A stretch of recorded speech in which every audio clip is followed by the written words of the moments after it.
Hello, scholars. I'm here to read to you Chapter 9 out of our book, Magic Tree House Series, book number 2, The Night at Dawn, written by Mary Pope Osborne. Chapter 9, titled Under the Moon. Jack froze. "It's him," Annie whispered. The knight held out his gloved hand.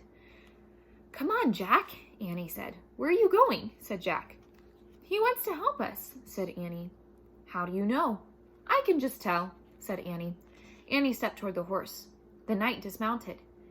The knight picked Annie up and put her on the back of his horse. "Come on, Jack," she called. Jack moved slowly toward the knight. It was like a dream.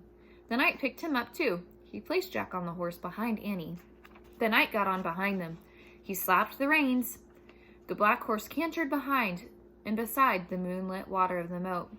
Jack rocked back and forth in the saddle. The wind blew his hair. He felt very brave and very powerful. He felt as if he could ride forever on this horse with this mysterious knight.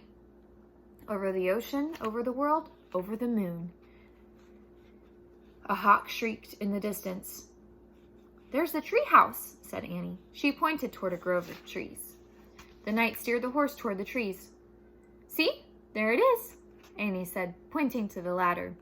The knight brought his horse to a stop. He dismounted and helped Annie down. "Thank you, sir," she said, and she bowed. Then Jack said, "Thank you," and then he bowed too. The knight got back on his horse. He raised his gloved hand, then he slapped the reins and rode off into the mist. Annie started up the tall ladder, and Jack followed.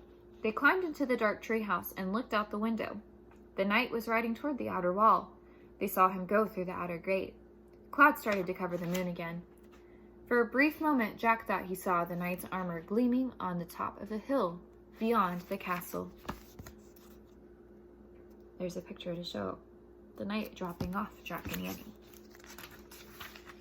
The clouds covered the moon completely, and a black mist swallowed the land. "He's gone," whispered Annie. Jack shivered in his wet clothes as he kept staring at the blackness. "I'm cold," said Annie. "Where's the Pennsylvania book?" Jack heard Annie fumble in the darkness. He kept looking out the window. "I think this is it," said Annie. "I still feel a bookmark." Jack was only half listening. He was hoping to see the knight's armor gleam again in the distance. "Okay, I'm going to use this," said Annie, "because I think it's the right one. Here it goes. Okay, I'm pointing. I'm going to wish. I wish we could go to Frog Creek." Jack heard the wind begin to blow. Softly at first. "I hope I pointed to the right picture in the right book," said Annie. "What?" Jack looked back at her. "Right picture, right book." The treehouse began to rock. The wind got louder and louder. "I hope it wasn't the dinosaur book," said Annie. "Stop!" Jack shouted at the trees. Too late.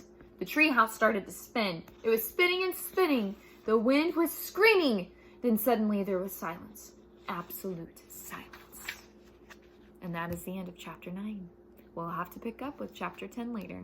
Love you guys. Have a great rest of your day.